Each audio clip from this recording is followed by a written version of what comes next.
Hello, I'm Justin Wheeler, and welcome to this episode of Nonstop Nonprofit. Today, we have Karen Hopper, Senior Data Strategist for M&R, join us to look back on a year that fundamentally changed the way we fundraise.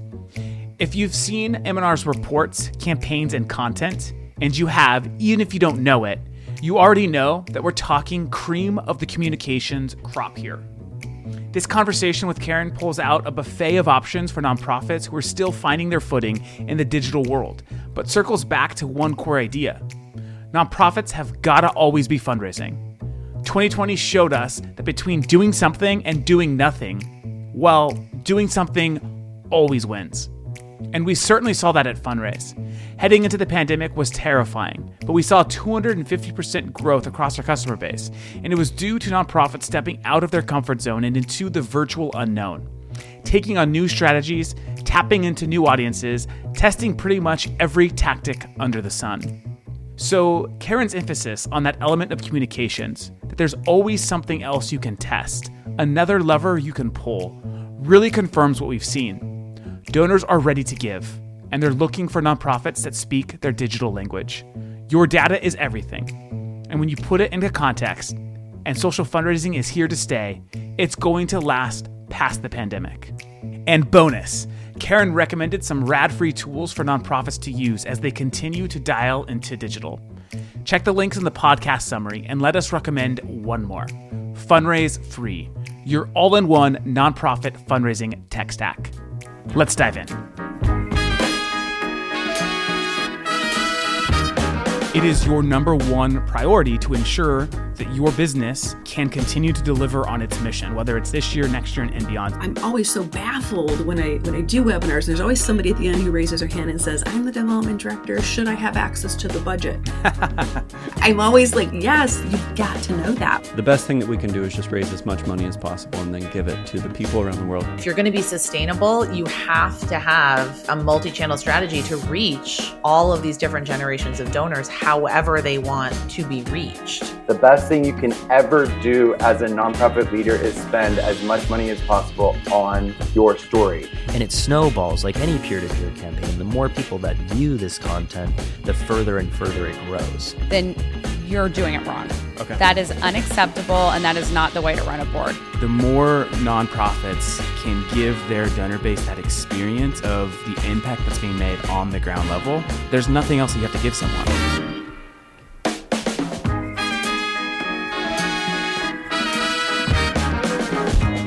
This is Nonstop Nonprofit. Karen, thank you so much for joining the podcast this morning. How are you? I'm doing great. Thanks for having me. Absolutely. So I'm excited to nerd out and talk about all things digital fundraising, testing, all the good things that kind of fall into that category. But before we do, I'd love to learn a little bit more about yourself and what you do and what your work looks like in the nonprofit community. Yeah, so I work at M&R. I've been here about 8.5 years, and M&R is a consulting firm that specifically focuses in on nonprofits. We only work with nonprofits, specifically like progressive and groups that are looking to relieve suffering in the world. So with that, we do pretty much everything under the sun related to nonprofit marketing, fundraising, communications, social media, advertising, you name it. We have people working in it. So it's a really great space to be able to really get a full 360-degree view of what it means to market and communicate issues surrounding nonprofits and helping do that fundraising work.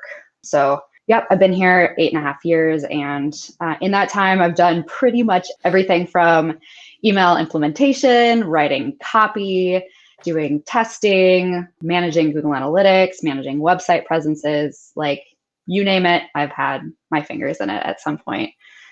So it's really fun to be able to jump in here and talk about, all the things that we're seeing with data and insights. So yeah, let's get into it. Yeah, absolutely. I'll start with, I think it was a recent post of yours near the end of 2020 fundraising year.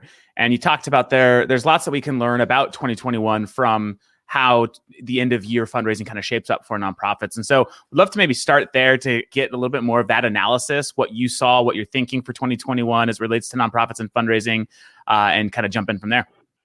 Yeah, so of course, 2020 was a year that no one expected. And I think there were a lot of worries going into, especially the end of year season, since the economic conditions in the US are, a big mixed bag right now in terms of unemployment, incomes are all over the place. And of course, we've seen the lines at food banks and people struggling to get even just unemployment assistance, having lost their jobs due to the pandemic. So a lot of nonprofits were really worried that their existing donor base wouldn't be able to turn out and support their needs, especially coming into the big giving season at the end of the year. And really what we saw throughout the entirety of 2020 is that people were still turning out. We were sending, regular email campaigns. We kind of got over that hump right when Corona started in the spring and decided that no, our work is still important. Our clients still have needs. We all are still doing this work to make the world a better place. And that doesn't just go away because we're suffering through a pandemic as well. And we saw that folks were responding to that. There's this huge outpouring of empathy and compassion that we're all kind of experiencing on a daily basis. Really, we're just all kind of sitting at our computers all the time, in an emotionally vulnerable state. And then you'll get an email with a sad dog and a story about how animals are helping us through these times. We have our furry coworkers that are sitting here and they're always here for us. And really, as long as groups were still communicating and doing, fundraising 101, what is the need? What is the impact? We saw standout fundraising performance, even among groups that are not doing direct assistance for people suffering from the pandemic, whether that be unemployment or otherwise. And when it came to end of year, we saw a huge growth this year as well.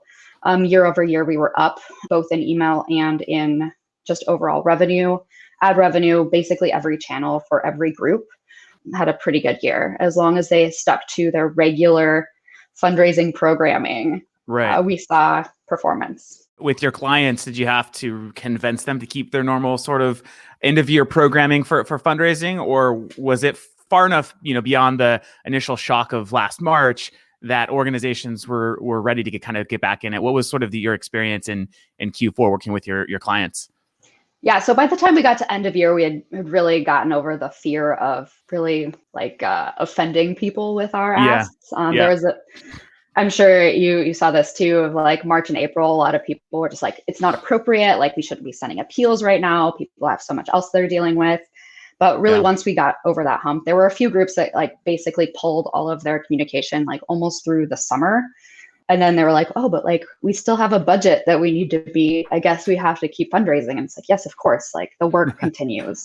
The issues that we're facing as a society don't just magically disappear because we're dealing with some other big problem. So totally. Yeah. As long as people we're doing that. And absolutely. Yeah. That's definitely the message we shared. And, we saw it in 2020 across the Funraise platform. I'm not sure if you're familiar with Funraise. We fundraising software for nonprofits. We saw 250% growth across our customer base as it related to online fundraising. It was a big year. I mean, organizations that, were just getting started saw tremendous success. And so the question is, how do we keep up that momentum?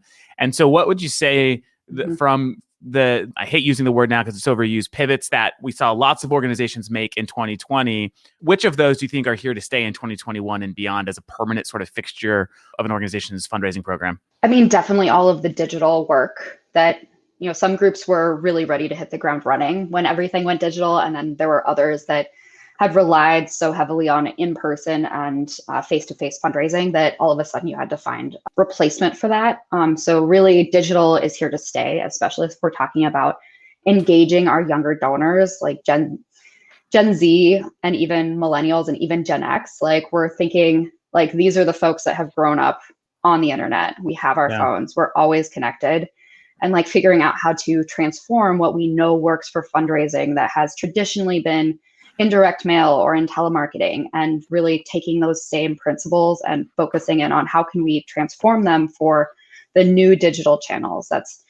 Email is not new, but in the grand scheme, it kind of is still a new channel in terms of people have only been dealing with email for a few decades now. It's not been for the entire human existence, but that and SMS fundraising, social fundraising, all of those digital platforms where you can connect and transmit a message about your organization, all of that is here to stay.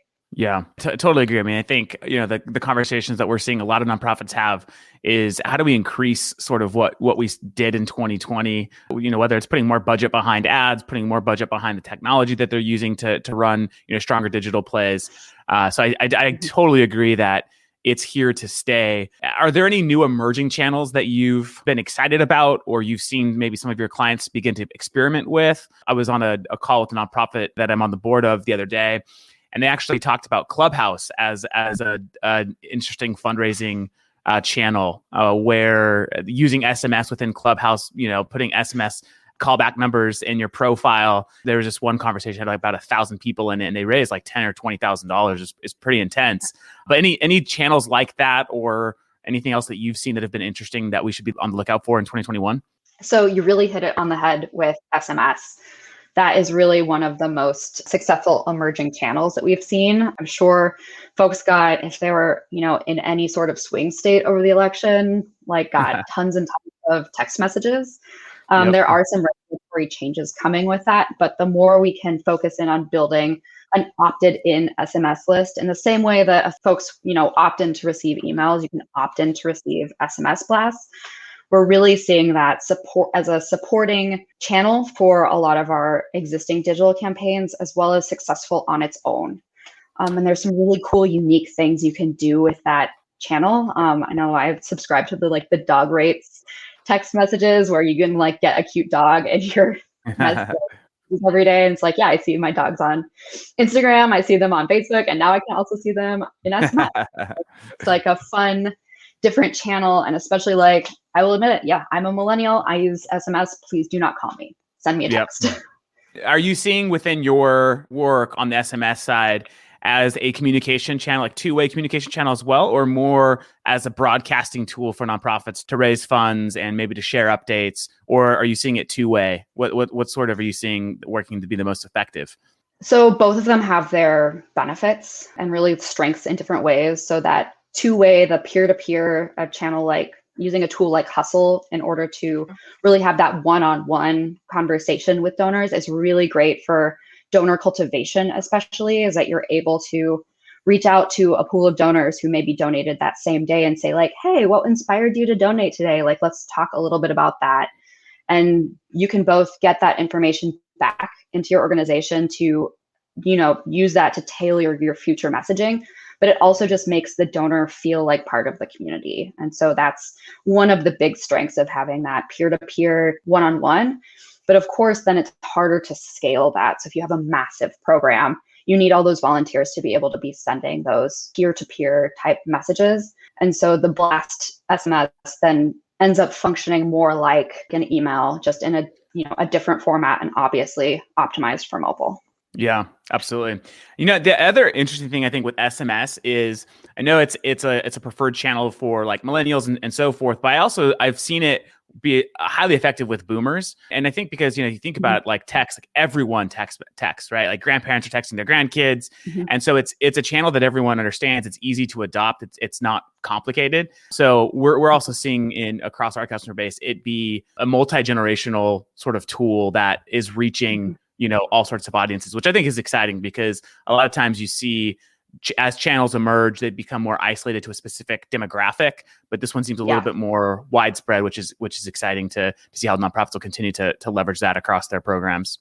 Yep, for sure. Something in your research you talk about quite a bit is revenue per visitor. And I think a lot of the nonprofits I talk to, they may not be familiar with that term. Can you help define that term? Because the next several questions, I'd love to dig into that a little bit more.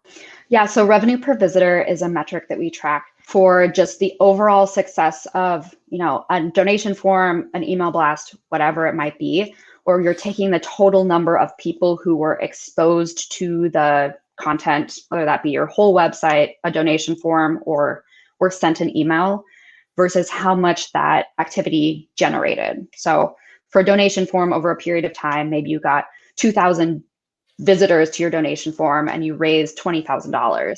And so then your revenue per visitor would then be calculated by the number of people who saw it over the amount of, money. Yeah. Yeah. Is there like an industry standard, like a benchmark that you would say is a good baseline for organizations, or is that entirely dependent sort of on volume and types of appeals and so forth? Or is there a baseline metric that is a good starting point? Yeah, there's not really a baseline for revenue per visitor because it is totally dependent on traffic and channels that are sending. Because obviously, like organizations that have huge content libraries are going to be generating hundreds of thousands of visits from organic search, and that's people just coming for information. And so their revenue per visitor might be much, much lower than a group that, has a much smaller audience but is raising the same amount of money. So it really depends on your organization, how much traffic you're getting. And it's really just something to benchmark for yourself. And it's something that we use especially for like test analysis, because when we're evaluating a test, we might have something that will impact conversion rate, but then also might impact average gift either up or down. And so in order to really determine if that test was successful, we say like, what was the overall revenue per visitor? And did that, dip in conversion rate get overtaken with an increase in average gift, or vice versa, where like we have a higher conversion rate and a lower average gift, but overall, because we had more people donating, the overall amount of money we raised this period of time is higher. That makes sense. And so if the ultimate goal here is obviously as much, revenue as possible, which lever would you focus on pulling? Is it the average gift size, or is it the conversion rate? Like which one, or is you have to do both in parallel? So I know this is audio only and you couldn't see the face I made when you mentioned average gift. And that's largely because I think average gift is a misleading and almost a fake metric for us to be tracking, because really that metric gets swayed so easily with one or two large gifts in a data set. And if you're looking at performance campaign over campaign and you have like, one $5,000 gift in one and not in the other, your campaign overall performance, if you're just looking at average gift, might look that second campaign is a failure. And in fact, like your average gift might be just fine. So I really like looking at instead like the mode, like the most common gifts, like are people selecting, the lowest amount in your ask string, the middle amount, like what is the actual most commonly given amount? And then going from there to help that inform, your ask strings and how much you're asking people for on these forms, rather than focusing so hard on average gift as just like a calculation of total revenue divided by total gifts. So there's my little welcome to my TED Talk on average gift and how much I hate that we focus on that metric so much. But good. Going back to your original question, on like which levers we should be pulling, the long and short of it is that most donation forms are only recording between 15 and a 20% conversion rate, which means that 80% or more of your visitors are clicking through some ask that you're putting in front of them. They're getting to your donation form and then they're abandoning it for one reason or another. And so it's our job to really figure out what we can do to help either ease the friction of that donation experience or do a little bit of extra legwork in convincing that user that yes, now is the time to donate.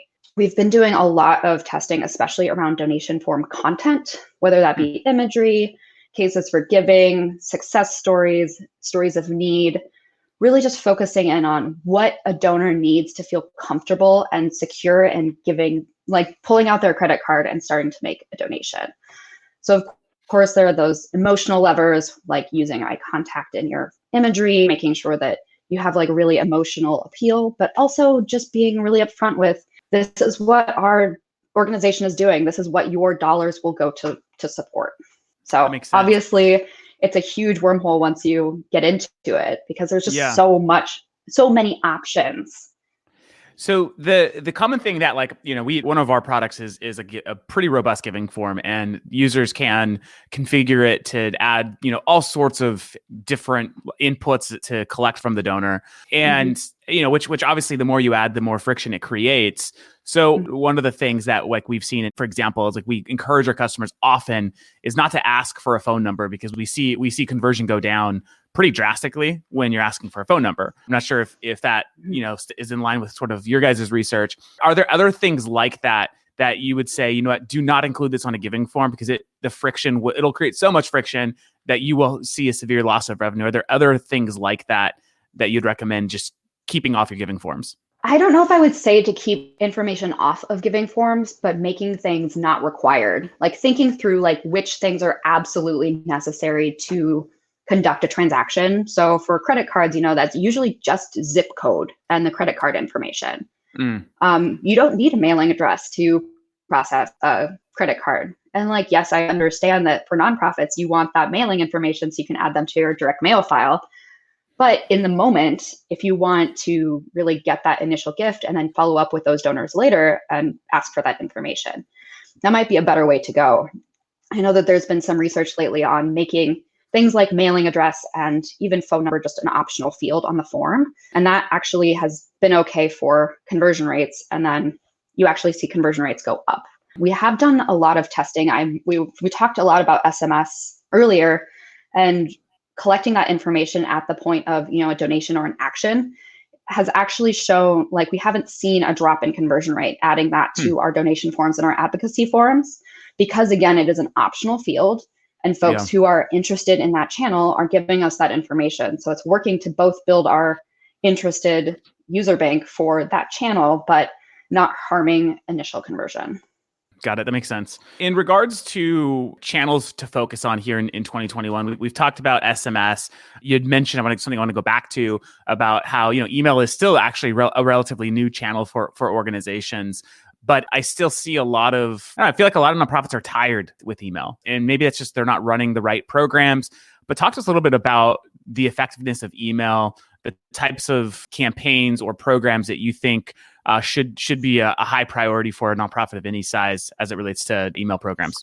Oh yeah, the email is not dead conversation. I think I have probably once a week with folks. The fact of the matter is there are 3.9 billion daily users. That's billion with a B of people that are logging into their email every single day and using that as a communication tool, whether that be for work or personal. It's like, I know I have my 2 inboxes that are open all day, like literally all day, just chilling. So email as a channel is definitely not dead. And what we need to do is just focus in on how we're using it and why we're contacting folks. And so when we're talking about people being tired of email, it's probably because the only thing you're sending to your audience is appeals. And yes, people will get sick of only getting appeals and ask for money from you. And so when we're talking about building out a successful email channel and email program, it really is a mix of messaging. It should be cultivation. It should be a two-way communication channel where you're asking for input from your supporters, like what they care about, what they're interested in, how they're reacting to the work that you're doing, like constantly surveying them and asking them even to respond to a real human. Yes, it is possible to set up a reply inbox and just, ask people to write in and say, like, what has inspired them that week. But I think the long and short of it is that, email is really hard because the volume is also really high. Like you get hundreds and hundreds and hundreds of emails every day, unless you're not like me and haven't signed up for everyone's marketing emails. But I guess that's maybe a occupational hazard being in the field. But you have to cut through the clutter. Yeah, the noise. There is a ton of noise, especially on like. Oh God, I'm just meandering about email now. No, it's good. It's good. What I was saying is that there, as you've noted, there is a ton of noise, especially during high traffic kind of giving days and so forth. But that said, I think the right campaigns really stand out. An organization that I think just has one of the most brilliant email campaigns is Innocence Project. Their email game is so strong. I mean, there's a good amount of appeals in it, but it's not always for them. They actually do a lot of fundraising for different projects or other or smaller organizations. So they have that community sort of fundraising focus, but then they just offer so much value, so much education in their programs as well. So I think for those listening, I'd recommend checking out Innocence Project, subscribing to their list because it's a powerful email. Are there any other sort of like top nonprofits email campaigns that you think would be good for people to subscribe to learn from? I mean, I feel like I have a little bit of bias since I also help write a lot of these programs. Well, that's perfect. Check out the Feeding America list. Okay. I was like, check out the Feeding America list, helping writing those emails these days. I also neglected to mention just what a huge portion of revenue is still being attributed to email. And that's not even just direct revenue. So last year, I believe our benchmark said that the average nonprofit saw 16% of their total digital revenue come in directly attributed to email. So that's in response to an email. But when we actually take a step back and look at the revenue that's generated by people who are on your email list and receiving your email, that number grows to over 50%. Wow. And so what we're saying is that people are receiving your email, they're reading your email, they might not be clicking through your email, but they're finding their way back to you eventually. And so I think we're going to start seeing some more attribution modeling come from, the ad side into the email side, where we're saying like, is email more of a view through channel now as well, where, you get an email and then you open up a new tab, Google the organization, poke around their website a little bit and make a donation. Yeah. And actually that begs the question, bringing up attribution, something that, obviously attribution, it's a beast in and of itself, right? To be able to attribute every dollar to the right source. On the ad side, I've seen organizations, they'll invest in ads and then they'll do their analysis and like, the ROI wasn't great. Could that be because the attribution modeling is broken, or in some cases it's just hard to, for example, you see an ad and you may not click it, but you may come back later on a different device and that's going to look like organic, traffic. Like what's the relationship between organic traffic, paid ads in the nonprofit sector, and especially as it relates to fundraising? Yeah, so attribution is a big, hairy mess. And it's really, really difficult to do it correctly and to do it well. Essentially, you have to have enough tracking set up to track individual users across platforms. And that is something that is still to this day really expensive to do and requires just a lot of technical know-how to be able to actually connect a user who saw your Google ad as well as a YouTube video and maybe a Gmail ad, and then eventually clicked through an email to donate to you. Like, how do you actually drive all of that revenue to the right, give the credit to the channels that may have helped that gift along? So I think this is something that nonprofits will continue to struggle with for a while, just because, we're still trying to make the investment just to get channels up and running, let alone doing all of that really deep tracking. And so we've been trying to do some, we have a couple of reporting platforms that we've built ourselves to try to address this, where we're pulling in information from all of these different ad platforms into a single system where we can actually start, setting attribution models and saying, okay, we'll give 10% of credit to display and we'll give 50% credit to a search ad. And then like whatever was last click, that gets the remainder. So it's a mix of things. And I think every organization has its own set of advertising platforms, their own set of advertising strategies. Yeah. And so there is no like one size fits all for attribution models. Totally.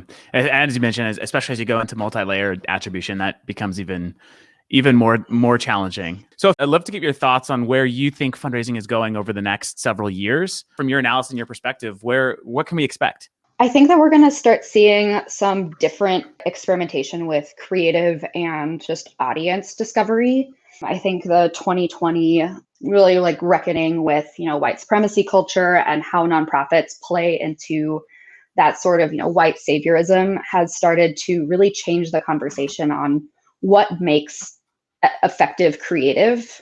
You're like trying to get that gut punch, trying to get the person on the other end of your communication to feel something to donate the money, but is that actually helping the community that you're trying to serve? Are we upholding dignity for those folks? So I think we're going to be doing a lot more work in ethical creative, not just effective creative, but ways that we can make our work ethical in this space and really reaching out to new audiences. The research on who is the average nonprofit donor, it's like, they're generally a little bit older and they're generally a little bit wider. And so if we're trying to expand our audiences and expand our appeal, especially to younger audiences, we have to be writing and communicating in a way that resonates with those people. And so that means identifying our place in the system, dealing with systemic issues. And really, when we're talking about our theory of change, that theory of change is going to have to include systemic changes as well, whether that be policy, whether that be societal. Like we have to like really draw those connections because that's what the new audiences are looking for. Very interesting. Yeah, it reminds me of actually of Lee from Nonprofit AF. He wrote a great post on this, talking about just white fragility in the fundraising landscape. Brilliant post, and I wanted to promote that and totally agree. I think this is an area that I think we're going to see a lot of transformation over the next decade or so. So thank you for bringing that up. Definitely appreciate that. In regards to underutilized tools, right? Because we talked a lot about different channels. What are tools that are being underutilized? Maybe there's free opportunities out there. What would you recommend nonprofits tools to really be exploring in 2021?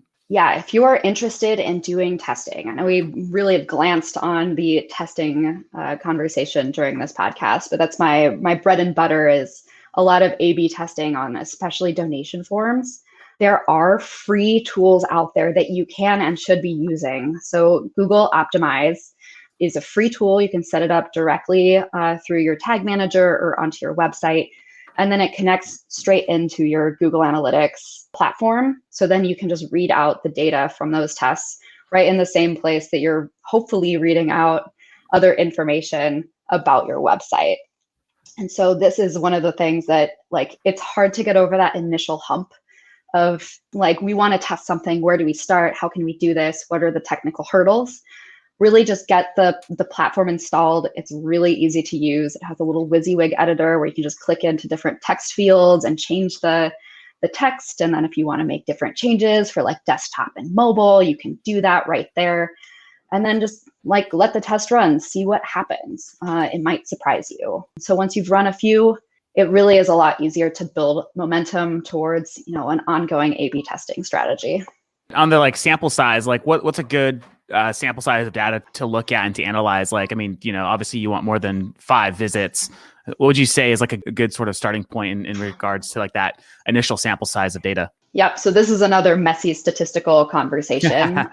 We use a tool to help us determine minimum detectable effect, which is some, of course, messy statistical language, but essentially it relies on both how many people you have available to test on versus your baseline conversion rate.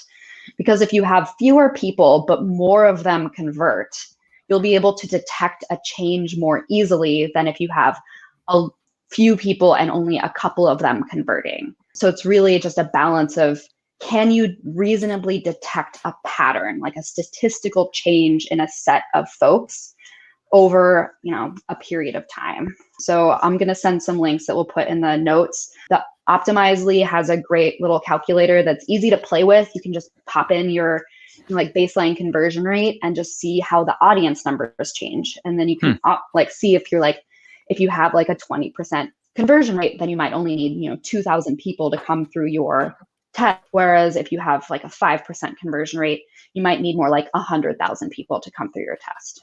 Got it. Super interesting.